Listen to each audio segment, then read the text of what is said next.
Olá, irmãs e irmãos, com todo o coração estamos aqui para trazer uma reflexão para o dia de hoje, de uma bela obra que estamos trabalhando há um bom tempo, né, da coletânea Fonte Viva, que é a segunda, né, entre as belas obras, que seria o Pão Nosso. E a gente vem aqui trazer com toda alegria e de profunda reflexão o primeiro capítulo dessa obra, que é Mãos à Obra, uma obra que traz para a gente uma reflexão do que está ainda enraizado aos nossos primitivismo, de o que é realmente importante para nós, porque muitas vezes queremos ainda ficar presos e presas em rituais, ou em objetos, né, esquecendo o que está dentro de nós, né, o templo que está dentro de nós, e todo o equilíbrio espiritual que exige para o nosso processo evolutivo, inclusive para servir diante de toda a nossa sociedade, compreendendo toda a lei de trabalho e lei de sociedade, né, que nos empenha a esse trabalho edificante para purificação espiritual. Então, Emmanuel traz para a gente, neste primeiro capítulo da obra Pão Nosso, a reflexão de Paulo em 1 Coríntios 14,16, dizendo o seguinte: que fareis, pois, irmãos, quando vos ajuntais? Cada um de vós tem doutrina, tem revelação, tem língua, tem interpretação. Faça-se tudo para a edificação. Então, antes mesmo de a gente trazer aqui a reflexão de Emmanuel em cima de todo esse conteúdo, né, a gente já é convidado aqui para pensar diante da sociedade quando estivermos juntas e juntos, né, para seguir as nossas doutrinas e quais são mesmo as nossas revelações, as nossas interpretações, né, e a importância destas interpretações, né, tirando de nós os egocentrismos, né, e todos os outros processos que as nossas limitações ainda nos enganam para o entendimento verdadeiro do Evangelho, que é a nossa bússola, a nossa referência, né, para a nossa verdadeira edificação. Então, em cima disso, no primeiro capítulo, Emmanuel traz para a gente já, nos dois primeiros parágrafos, né, dizendo que a igreja de Corinto lutava com certas dificuldades mais fortes. Quando Paulo lhe escreveu a observação aqui transcrita, né, que é essa que a gente refletiu agora. E o conteúdo da carta apreciava diversos problemas espirituais dos companheiros do Peloponeso, mas podemos insular o versículo e aplicá-los a certas situações dos novos agravamentos cristãos formados no ambiente do espiritismo, na revivência do evangelho. Então, nesses dois primeiros parágrafos, Emmanuel já traz para a gente, né, quer dizer, naquela época, Paulo já, né, trazendo aí conforto para nossos irmãos espirituais, numa península montanhosa do sul da Grécia, né, naquela época, em vários conflitos, ele já escreveu toda essa reflexão, né? O que fareis então, irmãos, quando vos ajuntais, cada um de vós tem doutrina, tem revelação, tem língua, tem interpretação. Então, faça-se de tudo para edificação. Então, o que precisamos fazer para a nossa verdadeira edificação? E antes da gente continuar a nossa reflexão, é importante a gente lembrar, né, da importância dos benfeitores espirituais, a importância do nosso equilíbrio espiritual para poder seguir na interpretação, né, manter a nossa vigilância dos nossos pensamentos, palavras e demais atitudes, a importância, né, da oração para o sustento e a oração constante diante disso, né, durante essas reflexões e nossas ações. E aí, como vem trazendo aqui para a gente Emmanuel, essa questão da interpretação nesse processo, para realmente a revivência do Evangelho, para que realmente ele seja edificado, né?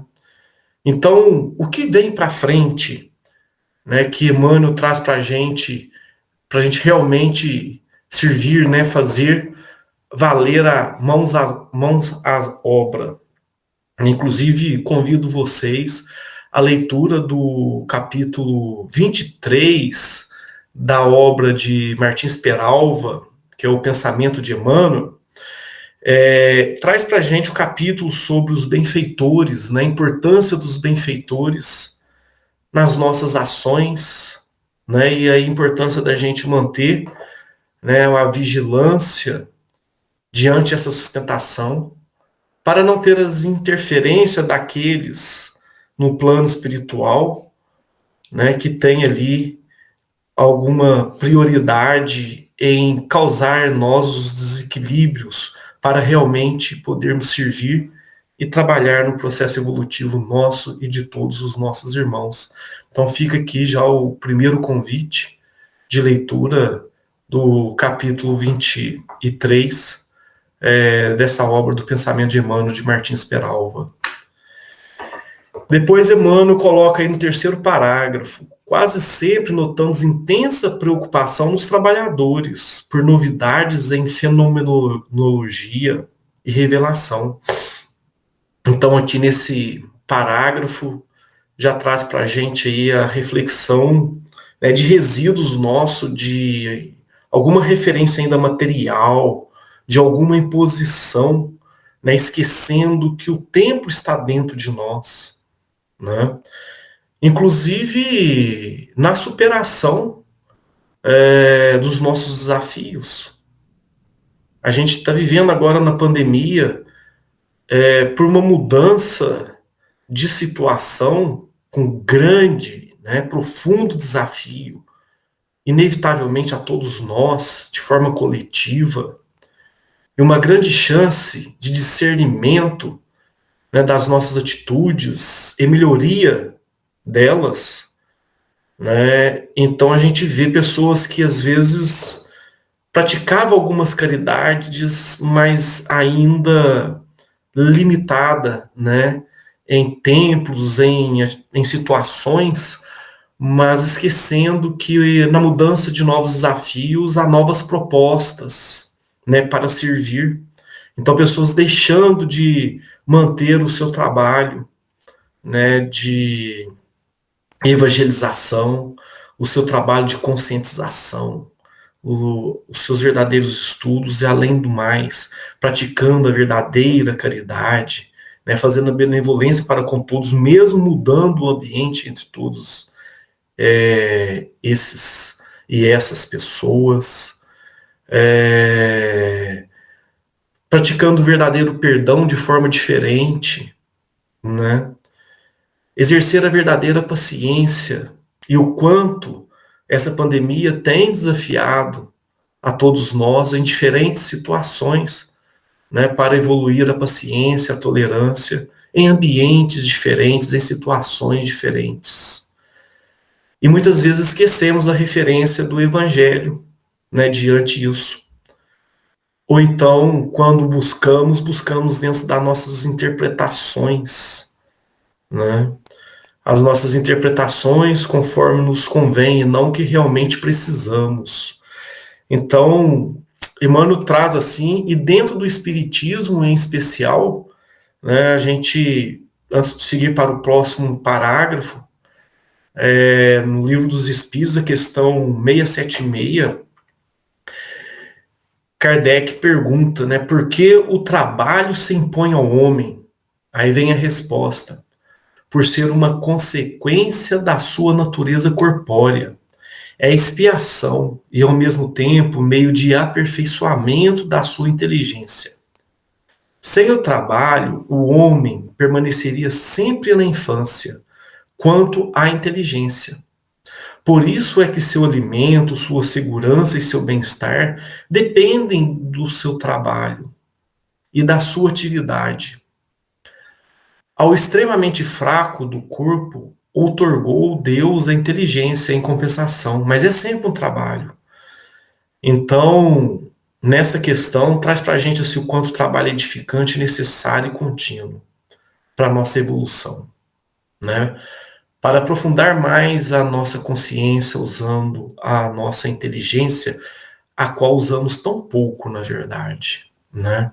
Principalmente a inteligência sentimental, a inteligência moral isenta dos moralismos, né? Aquela inteligência que realmente uma mão vai fazer sem preocupar que a outra tenha que saber. Aquela da verdadeira consciência, né, que nos cabe. E o quanto esse trabalho é edificante e o quanto precisamos estarmos em equilíbrio, né, para seguir nesse trabalho edificante. Então, Emmanuel vem e continua dizendo: alguns núcleos costumam paralisar atividades quando não dispõe de médios adestrados. Por quê? Médio algum solucionará, em definitivo, o problema fundamental da iluminação dos companheiros. E aí, venho convidar vocês também à leitura de uma obra de Joana de Ângeles, psicografada por Divaldo Franco, em especial o capítulo 24 dessa obra, chamada Dimensões da Verdade. E o capítulo 24 fala sobre paz pelo trabalho. Em algum momento deste capítulo, Joana coloca para a gente, né, que para a gente realmente enxergar com nitidez, ver com os verdadeiros olhos, ler e interpretar com a verdadeira sabedoria, com o verdadeiro entendimento, aquele desprovido dos elos. E escutar, ouvindo verdadeiramente, ouvindo o que precisamos, não o que queremos. Que é uma tarefa, inclusive, muito difícil para nós, né? Porque muitas vezes nossos egos nos colocam à frente das verdadeiras interpretações, até mesmo uma conversa com o irmão, um momento que seria de caridade para ouvir de coração aberto, a gente já começa a buscar julgamentos, né? Confundindo o nosso discernimento, porque a gente não está sabendo escutar, apenas ouvir, que é diferente, né? Porque o escutar é realmente ter a verdadeira empatia de interpretar o que aquela pessoa está necessitando e não o que queremos oferecer a ela, né? Esquecemos disso. E aí a gente vê alguns centros parando porque não tem médium lá para fazer um trabalho, né? Esquecendo que nós temos as nossas mediunidades e, acima de tudo, o nosso serviço. Então, nesse capítulo, né, Paz pelo Trabalho, que Divaldo traz, né, Joana de Ângeles para a gente, nessa linda reflexão, falando sobre tudo isso, e ainda chama-nos atenção. Olha, gente, né, falando em outras palavras, mas olha, gente, nós temos muito material mediúnico já para a gente estudar e aprender. Por que a gente acha que os espíritos mais evoluídos, os espíritos puros, têm que rebaixar para nos servir, sendo que o serviço cabe a nós? Olha que chamada de atenção e reflexão profunda que Joana de Ângeles traz para a gente neste capítulo, nessa linda obra, Dimensões da Verdade. Então, esquecemos disso, né, o quanto somos tijolos nesta construção divina. E não podemos deixar a luz apagar, né, a nossa chama apagar para esse trabalho edificante. E falando em trabalho, a gente trouxe aqui para vocês o tópico 242, falando de trabalho, da obra O Consolador, também de Emmanuel. O item 225, que é uma pergunta dizendo como entender a salvação da alma e como conquistá-la. Aí vem a resposta, né? Claro, uma longa resposta, mais uma aqui que a gente recortou para essa reflexão de hoje, que Emmanuel fala o seguinte: o Evangelho é o roteiro para a ascensão de todos os espíritos em luta, o aprendizado na Terra para os planos superiores do ilimitado. De sua aplicação decorre a luz do Espírito, no turbilhão das tarefas de cada dia. Lembrai a afirmativa do Senhor: eu sou o caminho, a verdade e a vida. Se vos cercam as tentações de autoridade e poder, de fortuna e inteligência, recordar ainda as suas palavras: ninguém pode ir ao Pai senão a mim. Então esquecemos a verdadeira bússola dos nossos segmentos, e aí as situações materialistas, né, que vêm induzir as nossas paixões, paixões muito bem trabalhadas, inclusive nas obras de Leon Denis, além de, obviamente, o Evangelho segundo o Espiritismo e o próprio Livro dos Espíritos, né, essa paixão que é um sentimento ainda muito pouco lapidado, né, no segmento do amor.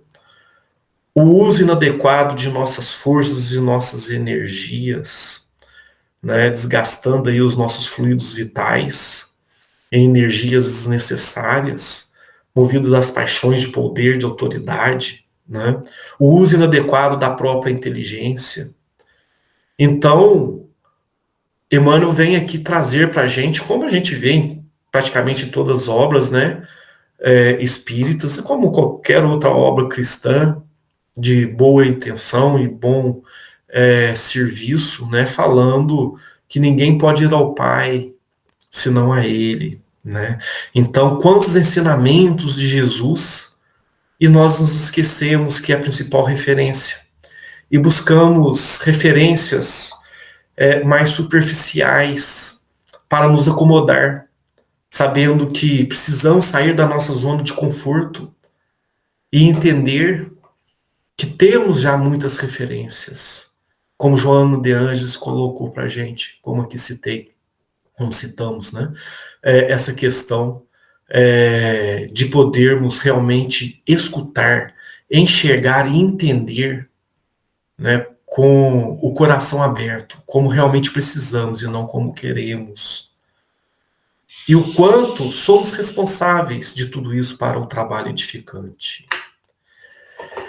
Em seguida, Emmanuel, no capítulo, traz para a gente: nossa tarefa espiritual seria absurda se estivesse circunscrita à frequência mecânica de muitos, a um centro qualquer, simplesmente para assinalarem o esforço de alguns poucos. Então, o quanto é importante a gente refletir a necessidade nossa para o serviço, o quanto de nós temos a servir e cooperar com os nossos irmãos, e aliviar o fardo de suas costas, que muitas vezes não cabem, né, que cabem a nós. E aí, a questão seguinte da obra O Consolador, voltando a ela, pergunta: os guias espirituais têm uma parte ativa na tarefa de nossa iluminação pessoal? Aí o último parágrafo da resposta vem dizendo: a palavra do guia é agradável e amiga, mas o trabalho de iluminação pertence a cada um. Na solução dos nossos problemas, nunca esperemos pelos outros, porque de pensamento voltado para a fonte de sabedoria e misericórdia, que é Deus, não nos faltará, em tempo algum, a divina inspiração de sua bondade infinita. Então a gente entendeu o que é o verdadeiro pão nosso, né? Que é exatamente essa obra que a gente está aqui trabalhando hoje. O que é o pão nosso de cada dia, né? Que é a oportunidade de servir, sairmos da zona de conforto e não perdermos nosso tempo aqui nesse plano, né? Seguindo aí nossos verdadeiros planejamentos espirituais. E aí, depois, Emmanuel vem no penúltimo parágrafo do capítulo 1 dizer: convençam-se os discípulos de que o trabalho e a realização pertencem a todos e que é imprescindível se movimente cada qual no serviço edificante que lhe compete. Ninguém alegue ausência de novidades quando vultuosas concessões da esfera superior aguardam a firme decisão do aprendiz de boa vontade, no sentido de conhecer a vida e elevar-se. Então, essa vontade, gente, que ele traz aqui, que é muito bem trabalhada também nas obras de Leon Denis, inclusive, né, entre elas, o problema do ser, do destino e da dor. E a gente vê trabalhar também muitas obras de Manuel Filomeno de Miranda, psicografado pelo Divaldo, né, principalmente uma em especial que chama Temas da Vida e da Morte. Então, ambas essas obras dizem sobre o que é verdadeiramente a vontade, é diferente de desejo. Né? O desejo está mais relacionado às paixões, ou não necessariamente às paixões, mas ainda, né, uma tendência de querer algo, mas não com uma profunda consciência. A vontade não. A vontade é aquilo que está na nossa forma mais profunda de ser espiritual, para realmente, por exemplo, querer servir. Não é um serviço entendendo que a caridade maior é a doação de algo material, né? É uma vontade de servir muito além disso. É isso também, né, para aqueles que precisam, mas saber que por trás disso existem outras caridades muito mais profundas, de renúncia, né, dos nossos tempos tão valiosos para os prazeres, né, que muitas vezes, pelo desejo, nos objetivamos dessa forma em detrimento ao verdadeiro amor, né? Então, nesse sentido que Emmanuel traz para a gente a verdadeira boa vontade na edificação do serviço do trabalho, né? Principalmente em sociedade. Claro, também nos individuais, mas sempre, né, com a verdadeira reflexão de nossas ações, como Agostinho, ou Santo Agostinho, como queira, sempre trouxe para a gente a importância de refletir no final do dia, aos nossos trabalhos, às nossas ações, se o que fizemos realmente é o que gostaríamos que tivessem feito conosco, né? E por último, Emmanuel traz: quando vos reunirdes, lembrai a doutrina e a revelação. O poder de falar é de interpretar, de que já sois detentores e colocai a mãos à obra do bem e da luz, no aperfeiçoamento indispensável. Então, Emmanuel traz para a gente, por último, né, essa linda reflexão do que é a luz que está em nós. Não deixarmos a nossa chama apagar e saber que a referência para esse trabalho edificante, individual e em grupo, né, precisa realmente de nós com a boa vontade, e a bússola é sempre o Evangelho. E assim, então, terminamos com muita gratidão pela oportunidade, pela vibração de todas e todos aqui presentes, na companhia, em pensamento, em sentimento, para que nós unidos e unidas possamos cada vez mais nos ajudar na nossa evolução espiritual, usando aqui os nossos planejamentos materiais e abrindo sempre os canais para os nossos benfeitores, para que realmente possam nos ajudar da forma realmente adequada. Então, assim, agradecemos e lembrando que precisamos sempre ser luz onde é que estivermos. Um abraço fraterno a todas e todos vocês e com muita gratidão pela oportunidade.